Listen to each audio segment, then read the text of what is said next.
Entrepreneurs, Oh my gosh, welcome. Mrs. Doubtfire's here. Yes, yes, Kids probably don't even know welcome. what that is. Yeah, I'll give a quarter to any kid who comes in. Don't claim that, because they'll just Google it. Okay, never mind. High five. High five. High five if you know who Mrs. Doubtfire is. Okay, the Johnson Kendall video hour is about to begin. But it's not an hour. All right, well, that depends how slowly you watch it. Okay, we have probability of multiple events, multiple meaning more than one. So we have two different kinds right now. We have a dependent event or independent event. So I'm dependent on chocolate. Okay. Means like, So that affects how you go through your day? yeah. Okay. So if you depend on something, that's going to affect how other things go in your life. So that's the same as dependent event here. It's when one event affects how a second event can occur. Do you have any examples? Um, well, if you have a drawer full of socks and you pull out a blue one and then you reach in again, There are less blue to choose from. right, so that affects how many blue ones you can pick in the next one. Oh. So that's one example of dependent.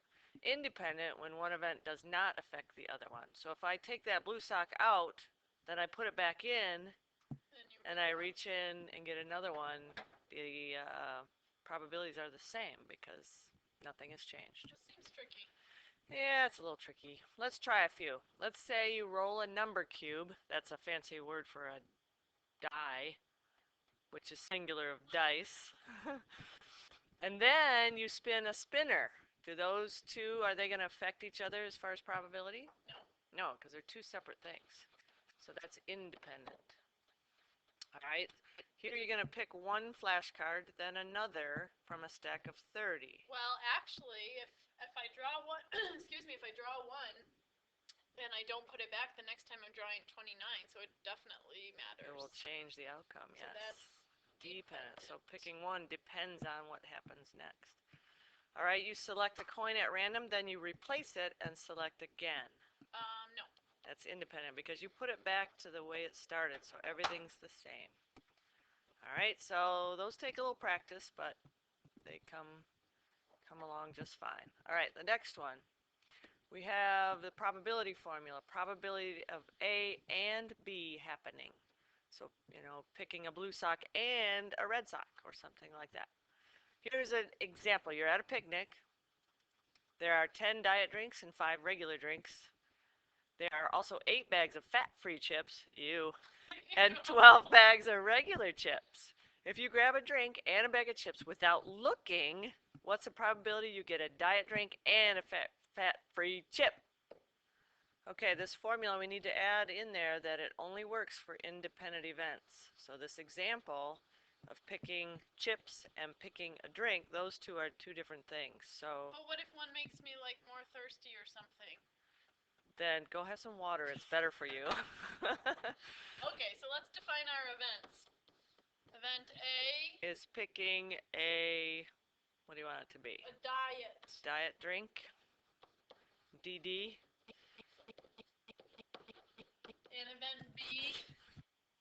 Event B then would be those fat-free chips. Let's put, yeah, yucky chips. Yeah, that's a better way to say it. Yuck. The YCs. Yes. All right, so we want to know what is the probability of our event A and B. So that's our diet drink and yucky chips, which are fat-free. Yuck. Okay, so that says because these are independent events, that we can just take the probabilities and multiply them. So what is the probability of diet? So there are 10 diet plus 5 regular drinks, so that's 15 total. Oh, they didn't tell me that. We had to find that out. That's right. They're not going to tell us everything right up front. And then there are 10 of those are diet, so that's the probability. And how about those? I can't spell yuck. It would be more funny if I could spell.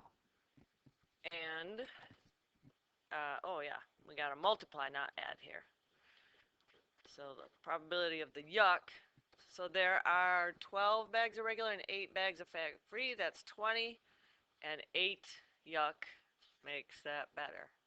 Those are huge numbers, man. Oh, but we can make them smaller. Look at the 10 and the 20, we can cross cancel or cross reduce.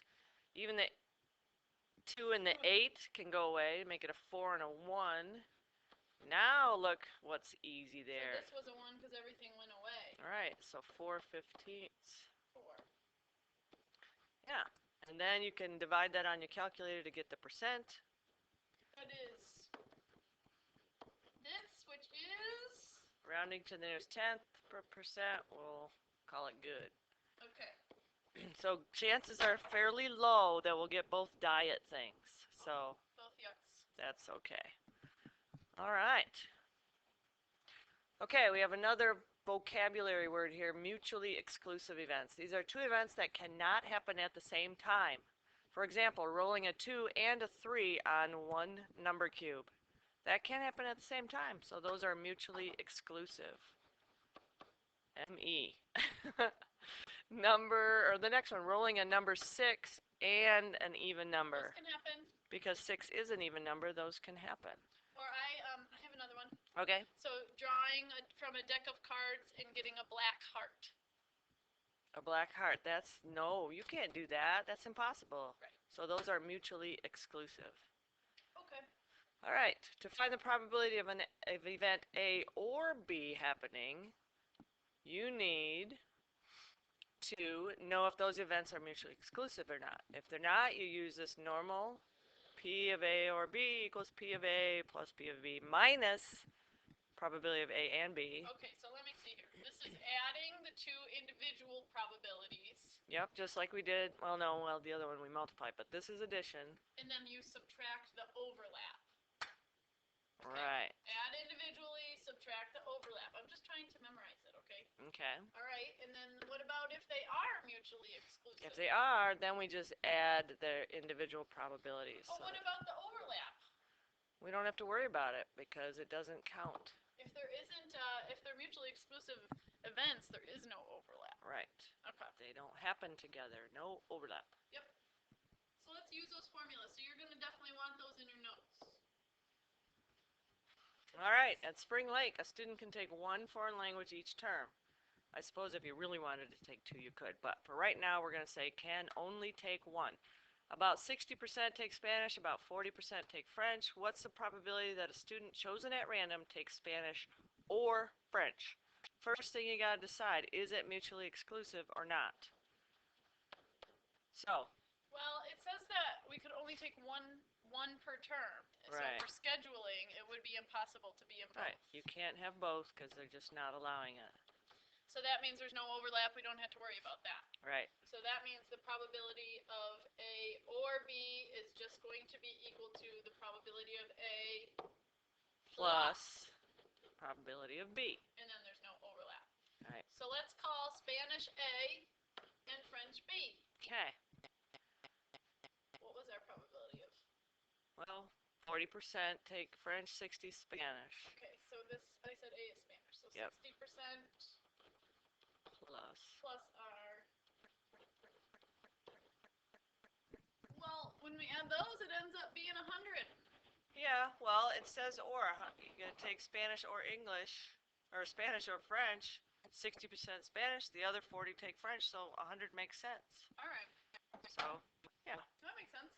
We're just a bilingual kind of school, that's all. Okay. All right, how about this one? Suppose you reach into a dish and select a token. There are a bunch of little colored tokens down there. There are tokens. Yep. What's the probability that the token is round or green? Is that mutually exclusive? Well, so what we need to look for is a possibility of being both of those things. So are there any round green things? Yeah, there's 2 of them. All right, so that means that we're using the formula that had the subtraction of the overlap. All right. So P of A plus P of B. But then A and B. Yep.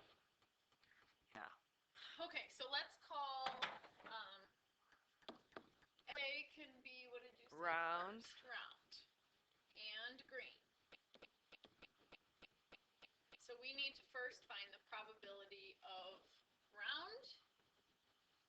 So how many round I see 3 out out of 7. 3 out of 7, okay? Okay, so Plus, that takes care of this part. So the next thing is probability of the second event, which is green.